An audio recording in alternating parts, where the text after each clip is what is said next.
Akkam jirtu kabajamtoota hordoftoota Birraa Barii Miidiyaa kun Birraa Barii Miidiyaadha. Birraa Barii Miidiyaan hadda sagantaa addaa tokkoon isinii dhiyaata. Guyyaa kaleessa akkuma hundi keenya iyyuu argaa turre hidhamtoonni siyaasaa obbo Jawaar Muhammad Faa dabalatee eegdota isaanii akkasumas gaazexeessitootaa fi namoonni bebeekamoon manneen hidhaa keessatti waggaa tokkoo fi ji'a shanii ol mana hidhaa keessa turan guyyaa kaleessa hidhaa irraa gadi hiikamanii jiru. Kana wajjin wal qabatee BBM sagantaalee garaagaraa hojjechuudhaaf sababa teeknikaatiif waan itti aanjineef osoo hin dhiyeessin turree jirra. Kanaafuu isaaf immoo dhiifama isin gaafachaa gammachuu ummanni keenya miira ummanni keenya hidhamtoonni siyaasaa Oromoo mana hidhaa irraa gadi bahuudhaa fi miira isaan agarsiisaa jiran isiniin ga'uu dhabuu keenyaaf dhiifama isin gaafanna. Amma asitti kan argamu qeerroo dureessaa jabaa wajjin as istiidiyootti argamnee jirra. Dhimmuma hidhamtoota siyaasaa miira ummanni keenya keessa jiru kanarratti waan gaggabaabaa kaasnee wajjin mari'annaa haga dhuma sagantaa keenyaatitti akka nu wajjin turtan gamanumaan isin affeerra. Nu wajjin tura. Tole mee dureessaa akkuma amma kaasne sababa rakkoo teeknikaatiin as keessa nu mudateen sagantaa keenya yeroo waan kana dhageenyetti gadi baaneeti dubbachuu hin dandeenye. Kanaaf gama saniin immoo dhaggeeffattoota keenyallee dhiifama gaafannee jirra. Kanaaf mee ati akka qeerroo tokkootitti hawwiidhaan ka eegaa turree fi yeroo dheeraa ummanni keenya itti dhukkubsataa ture rakkoo hidhamtoota siyaasaa keessa jiranii hidhaa keessa yeroo dheeraaf turu akkasumas rakkoolee garaagaraa isaan mudataa ture kaasee ummanni Oromoo baay'ee waliin dhukkubsataa ture. Kanaaf kaleessa immoo tasa akkuma daguma jechuudha mana hidhaa keessaa gadi dhiifamanii dhageenye yeroo san dhageettetti miira akkamiitu sitti dhagama? Dhugaa dubbachuuf akka nama tokkootti baay'ee tokko gammadee naasuun illee jira gammachuu caalaa miti. Dhugaa waan kana ijaan argamu nargullee wanti jedhamu illee jira. Haga bahee inni mana isaa seenuuf garuu guutumaan guutuutti amantaarraa hin qabu ture. Maaliif wanti ta'ame hedduu waan hagana akkanatti akka amantee fudhatu sin goonetu jira. Wanti deemaa tures nus iddoo kana teennee wanti dubbataa tures waan hedduu.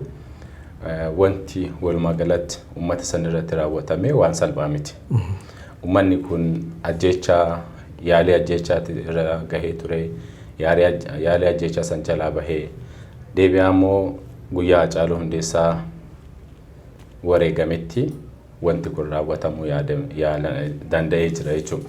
Walumaa galatti guyyaa san wanni ta'ee waan nama dhibullee guyyaa gootichi keenya Hacaaluu Hundeessaa wareegametti Jawaar Muhammad Fallee gara mana hidhaatti deemanii iddoo sanitti tapha siyaasaa qofaa osoo hin taane lubbuu isaanii lammaffaa isaanis achitti lubbuu isaanii haga galaafachuutti ka deeman ture jechuudha. Yeroo sanitti Jawaar Muhammad osoo sammuu isaaniitti ol ta'uu baate Jawaar Muhammad illee battaluma sanitti waan ajjeefamuuti ture akki qindoominaa yeroo san ture jechuudha.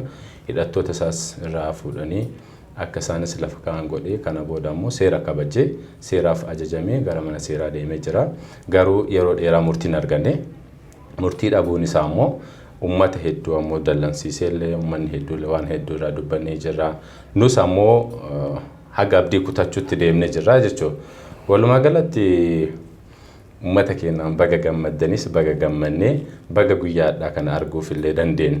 Warri guyyaadhaa kana hin argine gooticha keenya Hacaaluu Hundeessaa asuma keessatti yaadannaa nama bilisummaa uummata Oromootiif wareegame keessaa nama tokko nama dhugaaf wareegameedha.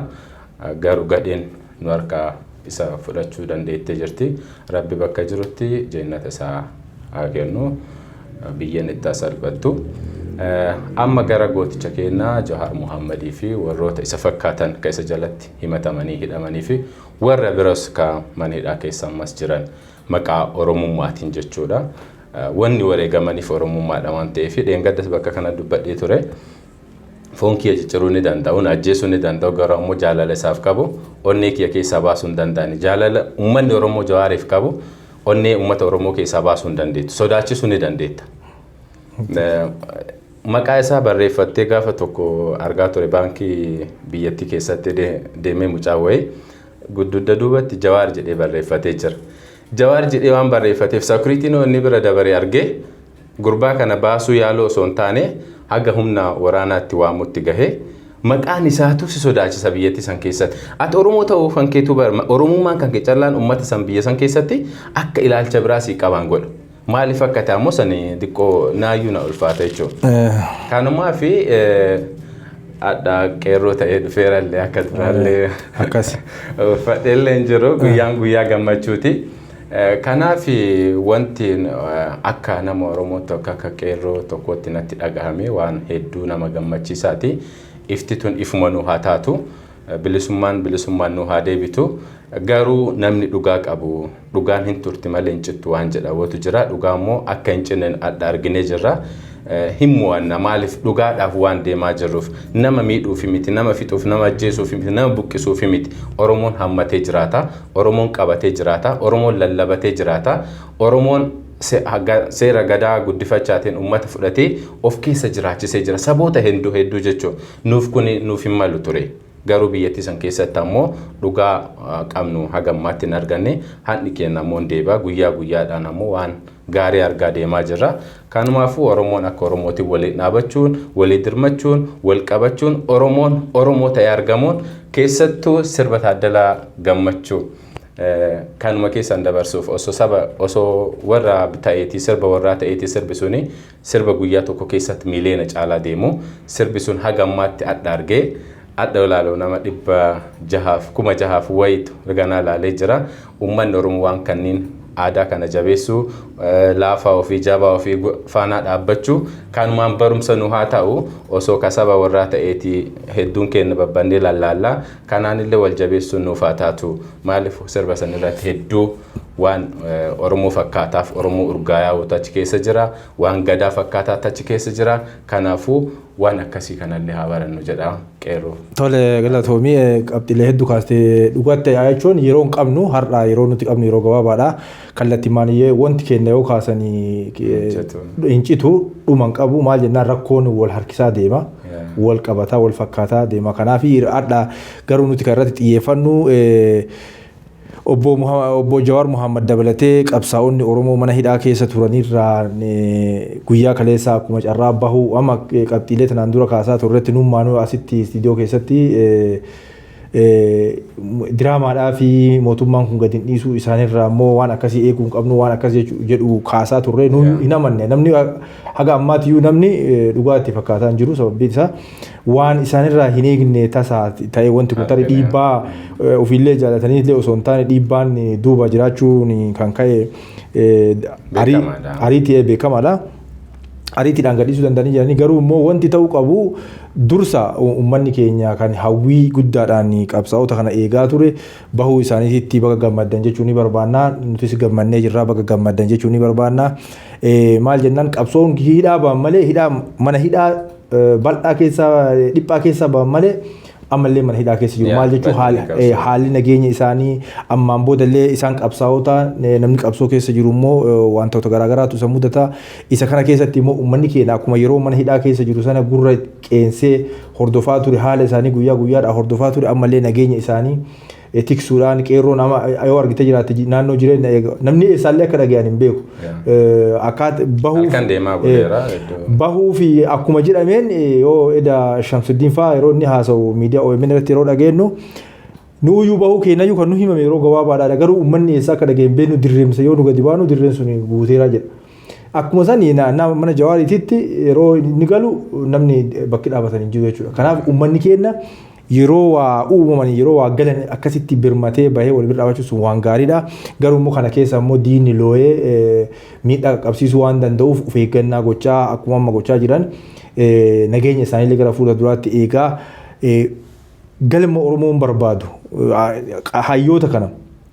Obbo Jawaar Muhammad Baqqalaa Garbaa Dajinee Xaafaa Hamza Booranaa Shamsuddin Xaa hundinuyyuu potentially warra qabanii fi warra diinni sodaatu warra diinni balleessuu filatu jechuudha maal jennaan Oromoo bituudhaaf dursa ija jaamsuu waan qabaniif dura Oromoo cabsuudhaaf namoota beektota kanneen namoota Oromoodhaaf dantaa Oromoo haga xurii qeensaa dabarsanii kennine kana dhaa'uun dirqama waan ta'eef isaan isarratti xiyyeeffatan ammayyuu akkuma argite miidiyaa irratti iyyuu jiranii haga hiriira waamuu miidiyaalee warraa olaalu boo'icha jiranii jechuudha kun maal agarsiisaa jibba qabanii fi sodaa isarraa qaban irraa kan ka'e jechuudha. Kanaaf uummanni keenya kana beekee akka duraa sanitti riphee wal qoqqooduu osoo hin taane tokkummaadhaan dhaabate Jawaari naftanyaanis ni beetti bilchiginnaa warri isa illee beetti poteenshaalii isaanii yookaan immoo jabina isaa jechuudha.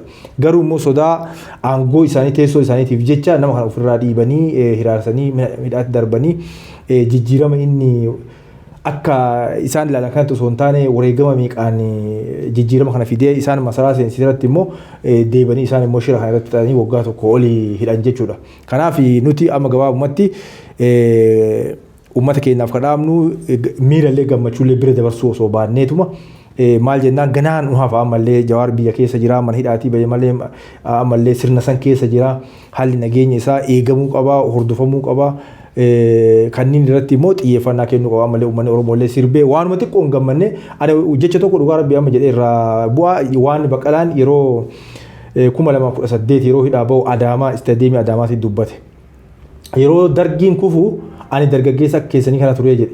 Gaafsanii bilisoomne jennee akka adda isin dhiichiftan kanatti kaanee dhiichisaa turree jedhe. Garuu immoo addallee ani jaarrumaanii gabrummaa keessa jira jedhe. Gaafsanii inni qeerroodha dargiin kufee Ihaadig dhufnaan sirbee jedhe akkuma isin kana akkuma sirbitan kana gammadee sirbee jedhe. Garuu immoo sirbee sun yeroo masaniif malee jijjiirama naaf hin dandeenye. Kanaafuu yooma sirbinuu yooma gammannu yooma miirri gammachuun dhagamuyyuu uf eeggannaadhaan uf to'achaa adeemuu qabna wanta jedhu ergaa dabarse. Ergaan sun ergaa jabaadha. Kanaafuu ammallee uummanni keenya bifuma sanaan kaafellee fakkeenyaaf amma qabsaa'onni keessaa qondaalonni ABO olaanoo kan akka Jaal Abdii Raggaasaa Koloneel Gammachuu Ayyaanaa lammii beenyaatii fi akkasuma qondaalonni ABO jajjaboon hin baane ammallee kan ofaa miti namoonni maqaa isaanii uummanni hin beekne baay'eetu jira kan maqaa sabaa qabsoo sabaa kanaatiin shira garaagaraatiin hidhamee manni hidhaa keessa guutame jechuudha. Kanaafuu kunniin hundiniyyuu haga ba'utti uummanni Oromoo qabsoo isaa dhiibbaa gochuu qabu karaa keessaatiif alaatiin illee jabaatee itti fufuu qaba jechuu barbaada. Dhumarratti wanti dhaamtu yeroo illee qabnu waan ta'eef. Uummata dararuun bilisummaa yookiin ammoo biyyatti isaanii nagaa baasuudha miti. Oromoo hidhuun biyyatti isaanii bilisoomsu. Dhugaa ammoo gahee Oromoon qabu achi keessatti obeette Oromoo silaan darartuun tureeti. Edumallee gammachuu san warroota mul'ifatan bahanii namoota hedduu gareen bilchaginaa guurtee hiteetti ijoollee sunillee jira. Kanaafuu dararaan fidhaan uummata Oromoo hin gaha. Karaa tokkoon mootummaa kanaaf illee wanti dhaamnu jechuudha. Jawaar Muhammad jedhee jira waa tokko. Anuduu jiru miti reefi kiyyallee biyya kanaan bahuu jedhee jira. Akka ajjeessaniif akka hidhanillee hin beekaa ture yeroo sanitti. Garuu wanti isa jibbaniif maali? Waa tokko Oromoo ta'uu isaa qofaadhaaf. Osoo saba biraa ta'e Jawaar bari masaraa mootummaa keessatti gahee guddaa kennamaaf ture. Adda warri daaqoon kibrat achi keessa teettee afaan banaa jirti warri daftaraan. Warroota sunniinu warroota sanniinu warroota jenosaayidii ibsaa turanii warroota namti kun nama federaalizimiidhaaf gahee guddaa taphateera. Nama masaraa mootummaa san uummata san geessee teessoo kenneef galata qaba namni sun. Silaa galatatti isaan mala malee hidhaan isaanii malu dararaan isaanii malu ture. Garuu akka dhaniif akka ajjeesan illee beekaa ture. Wanti tokko ammoo wanti garaa uummata Oromoo keessa onni uummata Oromoo keessatti seeneefu tokko haan ajjeesanii yoo du'ellee reeffi kiyya bakka kanaan bahu jedhe. Ijoolleen maqaa kiyyaaf uduu fi karaa gubbatti nyaattamte nafsiin kee nafsi isaaniitti olii miti jedhe. Dhumatti gaafa san wanti kun osoo beekan isaan hidhaniiru. Osoo beekan isaan ajjeesan waan kana gaafanne dubbate jechuudha. Kanaaf walumaa galatti Jawaar Muhammad bahuu isaatiif Oromoon addallee bilisa baanee osoo hin taane inni bahee jira yookiin bilisa baheera wanti jedhamu hin jiru. Hidhaa caaltu gubbana jirti. Maaliifuu namoota hedduu osoo deeman osoo nagaa jedhanu dhabaa waan jirruuf argaa jirra waan ta'eef maqaa biyyattii san keessatti kennamaa jiru maqaa lammataatiin uummata balleessaa waan jiraniif kanaaf Oromoon akka Oromootti dammaqee Jawaar Muhammadiif eeddoo dura godhisan jechuudha. Gaafa halkan itti adeemanii ajjeechaaf itti adeemanii biraa ka'uu didanii uummanni sa'aa sanitti wal caccabsee karaa cufee dhufe sani addas ija Oromoo waan ta'eef gadaa Oromoo waan ta'eef achi keessatti Oromoo namni qabdachuu qaba tokkummaa ofii cabsuu qaba isa waliin dhaabbannee bilisummaa kenna barbaadu kana bilisummaa wareegamaan dhufa actually wareegamni hin jiru jechuun miti garuu hidhaaniif dararaan uummata Oromoo irratti geessa biyyattii san bilisan baasu kanaaf uummanni Oromoo akka Oromootti ka'ee Jawaar Muhammad bakka inni jirutti naannoo inni jirutti nageenya isaa walumaa galatti Jawaar Muhammad halkaniif guyyaa gurra uummataa keessa taa'uu danda'u qaba. Nu qalbii keenya keessaa isa nu baasu waan hin dandeenye. Kanaaf Kanuma wanti hedduu dubbannu hin jiru uummanni Oromoo warroota abaa'oo callaa osoo hin taane dargaggeessi mana hidhaa keessa jirus jira.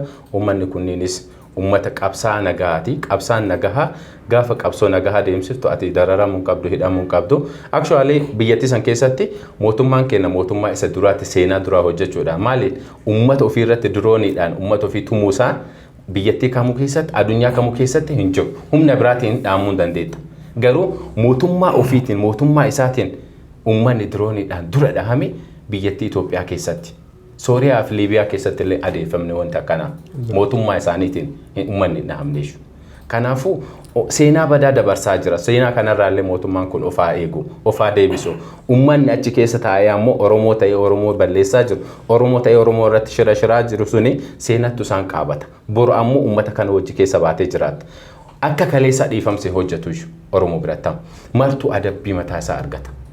Ilmoon kaleessa ilmoon manaa baatee dhumataa jirtu haawwatiin dirooniidhaan dhumataa jirtu haawwata teenya waan taateef obboleessi kiyya waan ta'eef ijoolleen dhumataa jirtu qaama kiyya waan taateef dararaan uummata keenyarra gahaa jiru boru isaantu itti gaafatama. Seenaanis adabbiidhaanis itti gaafatamu jechuudha uummanni qaama mootummaa keessa jiran kunneen. Tole galatoomii dureessaa ergaa baay'ee kaastee ergaan keenyas kanuma uummanni keenya ammas waa hedduutu nu eeggataa qabsoon maalii fi diina garaachata jennee qabsaa'utti jiranii mana hidhaa irraa kaasee mana hidhaa irraallee erga gadi baanii booda akkuma amma kaasne wantoota hedduutu jira. Kanaaf miira keenya to'annee eeggannoo keenya qabsaa'ota keenya Jawaar qofa miti obbo Baqqalaa Garbaa qabsaa'ota keenya jajjaboo hundarrayyuu uummanni ija isaa irraa buqqifachuun qabu ollaa jiruun bakka jiruun itti hirmaate nageenya isaanii tissuu qabaa hanga fiixa qabsoo eegalan haga isaan fiixaan baasanitti bira dhaabachuu qabna isiniin jenna.